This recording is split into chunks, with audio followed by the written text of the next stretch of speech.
బేహద్ పరం మహాశాంతి. ఈరోజు మనం స్పెషల్ టాపిక్గా బాపూజీ చెప్పినటువంటి విషయంను మనసుని ఖతం చేసుకోండి, మనసుని కంట్రోల్ చేసుకోవటం కాదు అనే దాని యొక్క విషయం గురించి టాపిక్ మనం ఈరోజు తెలుసుకుందాము. బాపూజీ ఎప్పుడు చెప్తూ ఉంటారు, మనసు యొక్క ఆటను ఖతం చేయండి అని. కంట్రోల్ చేసుకోవటం, చంపుకోవటం అనే దానికంటే మీరు ఆత్మస్వరూపంలోకి వెళ్తే మనసు ఆటోమేటిక్గా ఖతం అవుతుంది అని. ఇదంతా ప్రపంచంలో మనం చూస్తుంది అంతా కూడా మనసు యొక్క ఆటే. మనసు యొక్క నాటకం చాలా అయింది, ఎంతో నాటకాలు ఆడి చూపిస్తూనే ఉంది మనసు. ఇప్పుడు దాన్ని ఖతం చేయాలి. అందుకనే బాపూజీ మనకు ఈ ఆదేశం ఇచ్చారు. ఇప్పుడు మనసుకు అతీతంగా వెళ్ళి మనసుని ఖతం చెయ్యాలి అంటే ఆత్మస్వరూపంలోనే ఉండాలి. కానీ మాయ ప్రపంచంలో మనసు అలవాటుపడి దాంట్లోనే ఇరుక్కుపోయి ఉన్న కారణం వల్ల దీని నుండి బయటపడటం అనేది కొంచెం దానికి ఇష్టం ఉండదు. మాయలో ఉంటూనే మీరు మాయాజీతిగా కావాలని బాపు చెప్పడంతో మనసుని మరల్చండి, మనసుని చంపవద్దు. మనసు లోపల మనసుకు ఒక డ్యూటీ ఇవ్వండి. మనసు లోపల ఏముందో అప్పుడు ఆటోమేటిక్గా సమాప్తమవుతాయి. దానికి డ్యూటీ ఇవ్వండి. అది మనసుకు అలవాటు పడిపోయింది ఆలోచించటం చేయటం అనేది. అనంతబాయి కూడా మనకు చెప్తూనే ఉంటారు. మరి మనసు అనేక సార్లు మనకు ఈ స్థూలంలోకి హెచ్చరిస్తూ ఉంటుంది. మరి దాన్ని మనం అర్థం చేయించాలి, దానికి సంజాయించుకోవాలి, చెప్పుకోవాలి. అయితే మనము సూక్ష్మ జగత్తు యొక్క మెసేజ్లు బాపూజీ ద్వారా మనకి ఏదైతే వస్తూ ఉన్నాయో వాటిని వింటూ ఉన్నప్పుడు ఇప్పుడు ప్రస్తుత టైం అనుసారంగా మనం హై జంప్ చేయాలి, ఫాస్ట్గా పురుషార్థం చేసి స్పీడప్ను పుంజుకోవాలి అని అర్థమవుతూ ఉంది. మరి ఇప్పుడు కర్మల ఖాతాలు బేహద్ పిల్లల దగ్గరికి చాలా ఫాస్ట్గా వస్తున్నాయి అని కూడా బాపూజీ చెప్పారు. బేహద్ పిల్లలు ఆత్మస్వరూపం యొక్క అనుభూతి అనేది చేసుకోవాలి కదా. మరి ఆత్మస్వరూపం యొక్క అనుభూతి చేసుకుంటే ఏదైతే మరి మనం చేరుకోవాల్సింది ఉందో ఆ గమ్యానికి మనం చేరుకుంటూ ఉంటాం. ఏ గమ్యం మనం చేరుకోవాల్సింది? బేహద్ కళల పరంధామం. దీనికి మనం బేహద్దు పిల్లలం మరి చేరుకోవాలి అంటే ఆత్మస్వరూపము బాపు రూపాన్ని ధారణ చేసేటువంటి పురుషార్థం చాలా హై లెవెల్లో చేస్తేనే వీటన్నిటిని దాటుకొని వెళ్ళగలం. లేకపోతే ఫేస్ చేయలేం. ఒక్కోసారి ఫేస్ చేస్తూ ఉంటాం, ఒక్కోసారి చేయలేకపోతూ ఉంటాం పరిస్థితుల్ని. అయితే మనం అందరం జ్ఞానులం కదా. పరిస్థితులు విఘటం అవుతూనే ఉంటూ ఉంటాయి అప్పుడప్పుడు. అయినా కూడా జ్ఞానులకు అయినప్పటికీ కూడా అప్పుడు మన మనసుని ఎలా స్థిరంగా ఉంచుకోవాలి? ఎందుకు ఇలాంటి పరిస్థితులు వస్తూ ఉంటాయి అంటే అనేక జన్మల ఖాతా, ఇళ్లలో పరిస్థితులు, దేహ సంబంధికుల ద్వారా, లేకపోతే ఎవరికన్నా అనారోగ్యం వస్తే, మరి ఎవరన్నా హెల్ప్ చేస్తూ ఉంటే కర్మ బంధనాలు కూడా మరి అవన్నీ కూడా తగులుకుంటూనే ఉంటాయి. మరి వీటన్నిటిని దాటుకొని వెళ్ళాలి అంటే బాపు యొక్క ఆశీర్వాదంతో, జ్ఞాన బలంతో, యోగ బలంతో కూడా మనం చేరుకోగలం. జ్ఞానం కంటే యోగ బలం ఎక్కువ కావాలి. అంటే యోగంతో పరం లైట్ను, శక్తిని పొందుతాం. జ్ఞానం అనేది దీనికి డైరెక్షన్ ఇస్తూ ఉంటుంది. కాబట్టి మరి మనం అన్నిటినీ దాటుకొని వెళ్ళగలుగుతూ ఉంటాం. మనసుని ఎలా జయించవచ్చు అనేది ఇప్పుడు మనం చూద్దాం. బేహద్ జ్ఞానాన్ని బేస్ చేసుకొని మనం బాపూజీ చెప్పిన చాలా పాయింట్స్ని హద్దులో వాళ్ళు కూడా అవసరం అర్థమయ్యే విధంగా మనము ఇక్కడ యోగ వశిష్టంలో, యోగ శాస్త్రాల్లో కూడా చెప్పిన విషయాలు చాలా వరకు మన అనంతబాయి రోజు లైవ్లో చెప్తూనే ఉన్నాడు. మన మనసులో వచ్చేటువంటి ఆలోచనలు అసలు ఎందుకు పుడుతూ ఉంటాయి, ఎందుకు వస్తూ ఉంటాయి, ఎక్కడి నుంచి వచ్చినాయి, ఎప్పటి నుండి వచ్చినాయి అనేది కొంచెం మనం డీటెయిల్గా తెలుసుకుందాము. మనమంతా కూడా మరి వెరైటీ పూలం, జ్ఞానులం. మరి మనందరికీ కూడా లెవెల్ ఆఫ్ జ్ఞానం చాలా ఉంటుంది. ఎవరి లెవెల్ సంబంధించింది, ఎవరి పవరు అనుసారంగా వాళ్ళకి జ్ఞానం ఉండనే ఉంటుంది. మరి పరిస్థితులు వచ్చినప్పుడు ఆలోచనలు అల్టిమేట్గా సంస్కారంగా జనరేట్ అవుతూనే ఉంటాయి. ఇవే బీజాలుగా మనసులో నిండిపోతూ ఉంటాయి. ప్రపంచం యొక్క చక్రంలో పడిపోతూనే ఉంటూ ఉంటారు. వీటి నుండి బయటపడటానికి మనము మనసుకు డ్యూటీ ఇవ్వాలి. మన డ్యూటీ ఏమిటో మనం తెలుసుకోవాలి. మన డ్యూటీ ఏంటి అంటే పరం ప్రకాశాన్ని, పరం లైట్లోనే మనం ఉండటం, ఆ పరం ప్రకాశం, పరం లైట్ను ఆత్మలో నింపుకోవటం, పరం ప్రకాశాన్ని ధారణ చేయటం మన యొక్క స్టేజీ ఉండాలి. అంటే అప్పుడు పరం ప్రకాశాన్ని మనం ధారణ చేయాలంటే మన స్టేజ్ ఎలా ఉండాలి అంటే సతో ప్రధానంగా బేహద్దులో ఉండాలి. ఇప్పుడు చూడండి, స్థూలంగా కూడా పులిపాలు బంగారు పాత్రల్లోనే ఉంటాయి, లేకపోతే ఇరిగిపోతాయి అంటారు. అదేవిధంగా పరం లైట్ని మనం పొందుతూ ఉన్నాం. మన మనసు బుద్ధిని ఆ లెవెల్లోకి తీసుకొని వెళ్తే, ఆత్మలో ఉన్నటువంటి ఆవరణలు తొలగిపోతే, అప్పుడు ఆ ఆత్మ లోపల పరం లైట్ అనేది ఛార్జ్ అవుతూ ఉంటుంది. బాపూజీ చెప్పారు కదా, ఆత్మ పైన చాలా ఆవరణలు ఉన్నాయి అని. కానీ విపరీతమైన పరిస్థితులు వచ్చినప్పుడు దీన్ని ఎలా బ్యాలెన్స్ చేసుకోవాలి అంటే, మనసు యొక్క స్థితిని చేంజ్ చేసుకోవాలి అంటే, అసలు మనసు అంటే దానికి ఉన్న స్టేజెస్ ఏంటో మనము తెలుసుకుందాము, ఎక్కడి నుండి ఏర్పడ్డాయి అని. ఇప్పుడు పరబ్రహ్మ పరమేశ్వరుడు ఈ సృష్టిని నడిపించినప్పుడు త్రిగుణాలు అనేవి ఉంటాయి ఈ సృష్టిలో. అవేంటి? సతో ప్రధానం, రజో ప్రధానం, తమో ప్రధానం. దీంతో ఈ ప్రపంచమంతా తయారై ఉంది. దీని మీద మనం ఇవన్నీ కూడా ఇమోర్టల్గా ఉన్నవే. ఇవి పరివర్తన కానంత వరకు ఈ సృష్టిలో వీటితోటి మనం నడుస్తూనే ఉండాలి. ఎప్పుడైతే పరం ప్రకాశం పరమతత్వంలోకి వెళ్ళిపోతూ ఉంటామో, ఈ మూడు త్రిగుణాలు తత్వాలు అనేవి ఉండవు. ఇది సతోగుణం, రజోగుణం, తమోగుణం ఉండవు. మరి పరివర్తన కానంత వరకు మనం ఈ సృష్టిలోనే వీటితోటే నడుస్తూ ఉండాలి. బ్రహ్మాండంలో ఉన్నదే పిండంలోనూ ఉందని బాపూజీ చెప్తారు.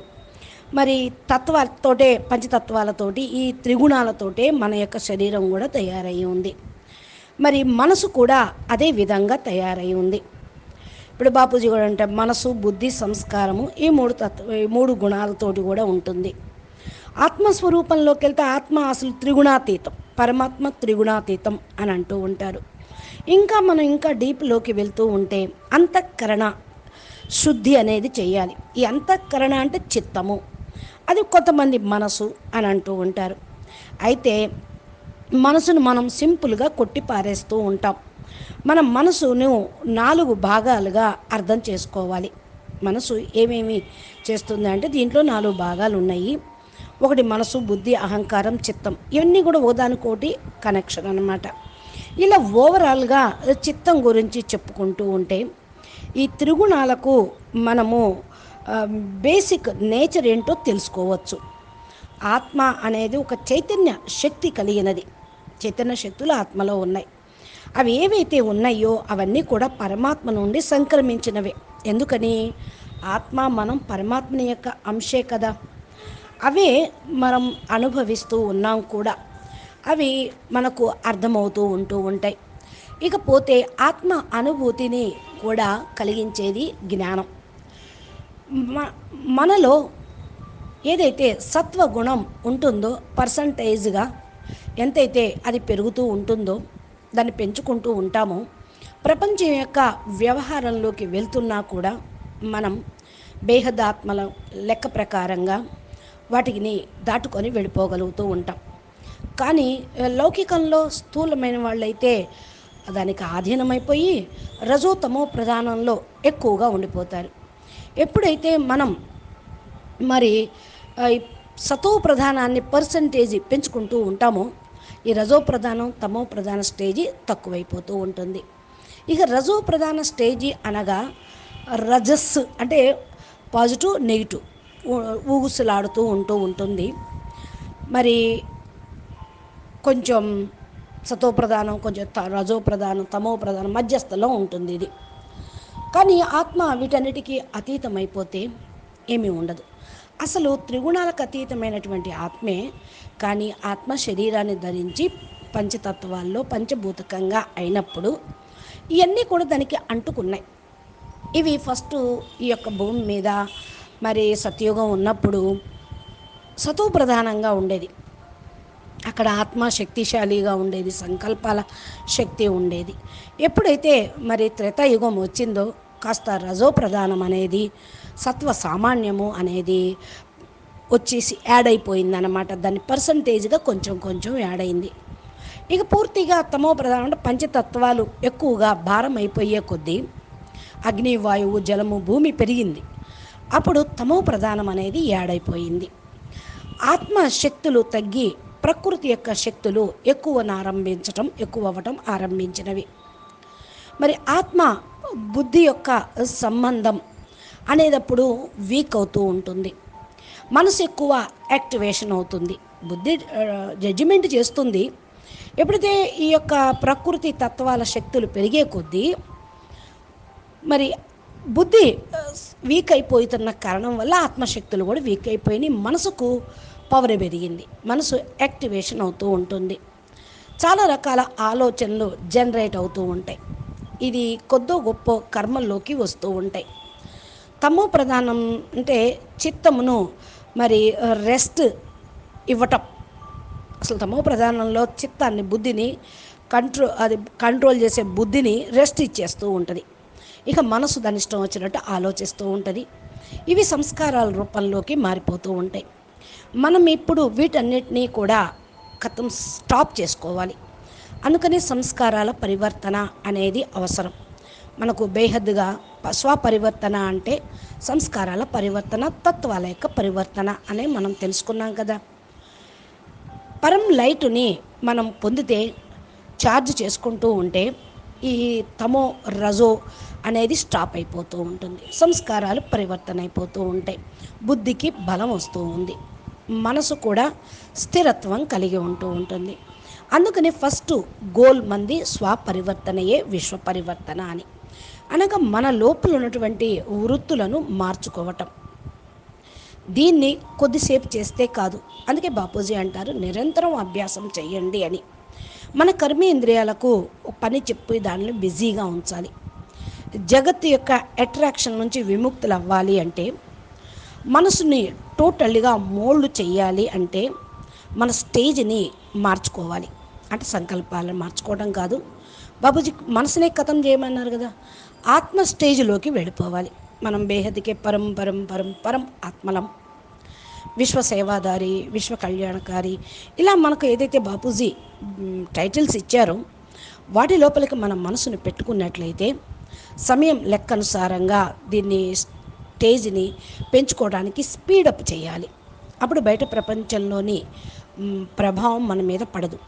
చూడండి, సహజంగానే అందరూ కూడా టీవీలో న్యూస్ ఓపెన్ చేసి చూస్తూనే ఉంటారు. నెట్ ఓపెన్ చేస్తూ ఉంటే ఏవో వస్తూ ఉంటాయి. ఇవన్నీ నెగిటివ్ కదా. ఈ యొక్క లెక్కతోటి ఆత్మ మరేమవుతుంది, ఎనర్జీ అంతా వేస్ట్ అవుతూ ఉంటుంది. ఆత్మకు జ్ఞానేంద్రియాలతోటి, కర్మేంద్రియాలతోటి, ఈ పంచతత్వాలతోటి డేటా అంతా ఇన్ఫర్మేషన్ ఇస్తూనే ఉంటుంది. జ్ఞానేంద్రియాలు, కర్మేంద్రియాలు ఆత్మకు. ఇవి తీసుకుంటూ మనసులో స్టోరేజ్ చేసుకున్న కారణం వల్ల, ఆత్మలో ఈ డేటా ట్రాన్స్ఫర్ అయిన కారణం వల్ల, మరి బుద్ధిలో వైరాగ్యం లేకపోయిన కారణం వల్ల మనసు దానిపైన అట్రాక్ట్ అవుతూ ఉంటుంది. స్థూలము వస్తువు, వైభవాలు, వ్యక్తులు మొదలైన వాటిపైన కూడా ఆటోమేటిక్గా కనెక్షన్ అనేది వెళ్ళిపోతూనే ఉంటుంది. కానీ ఆత్మ సాక్షిగా చూస్తూ ఉంటుంది. అదయ్యో మనసు వెళ్ళిపోతుంది, అట్రాక్ట్ వెళ్ళిపోతుంది అని ఆలోచించదు. ఇక్కడ మనకు వేదాల శాస్త్రాల్లో కూడా మనం వింటూ ఉన్నాము. 2 సంవత్సరాల నుండి అనంతబాయి ద్వారా మనం టాపిక్స్ వింటూ ఉన్నాం. ఆత్మ పృథక్, మనసు కూడా అంతఃకరణంగా ప్రకృతి వైపుకు అది కూడా వెళ్ళిపోతూనే ఉంటుంది, లాగబడుతూ ఉంటుంది. మనసుకి అసలు ఏమీ పని లేదు. దాని యొక్క ప్రాసెస్ని తెలుసుకుంటే దాన్ని జయించవచ్చు. మన బుద్ధి జడ్జిమెంట్ కూడా చక్కగా చేసుకుంటూ ఉంటుంది, దాని పని అది చేస్తుంది. అయితే వైరాగ్యం ఉండాలి. బేహద్ వైరాగ్యం, బేహద్ త్యాగము, తపస్సు ఎప్పుడైతే ఉంటుందో దీని లెక్క ప్రకారం మనసు కూడా బ్లాక్అవుట్ అయిపోతూ ఉంటుంది అప్పుడు.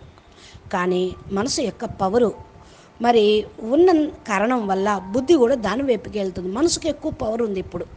ఎందుకంటే తమో ప్రధానంగా స్థూల ప్రపంచంలో మరి పంచతత్వాల ప్రపంచంలో జన్మ జన్మాంతరాలుగా మనసు అలవాటు పడిపోయింది కదా, దానికి పవర్ పెరిగింది.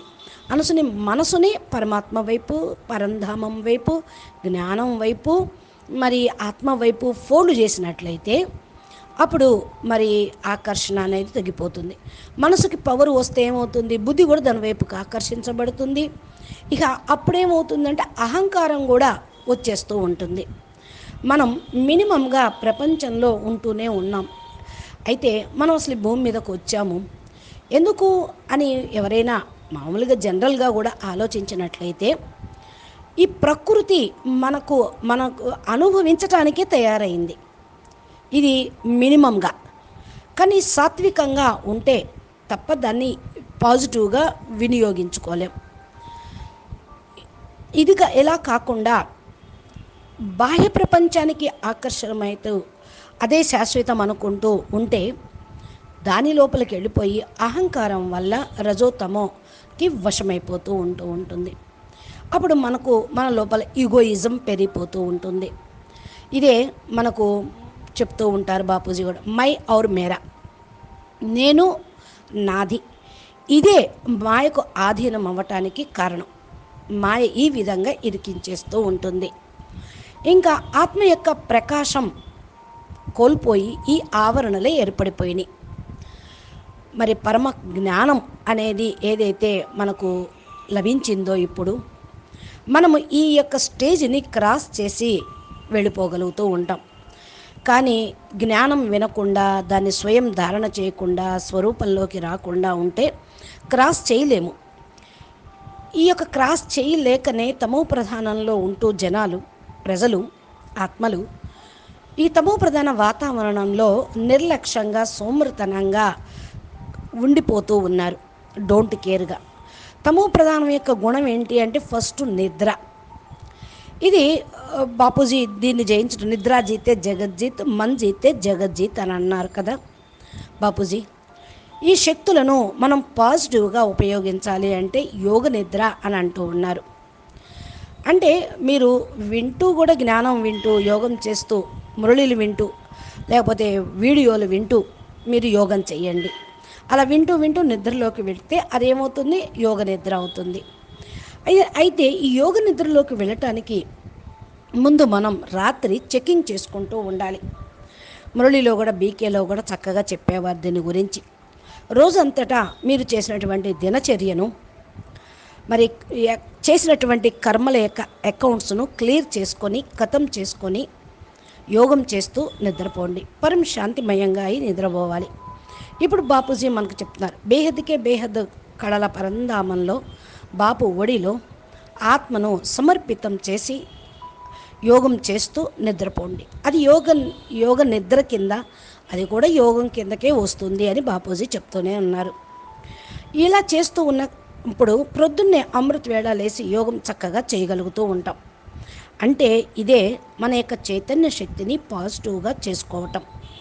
కాబట్టి మనసు యొక్క స్థితులు, మనసును ఎలా మరల్చాలి, ఏం చేయాలి అనేటువంటి విషయాన్ని తెలుసుకున్నాము.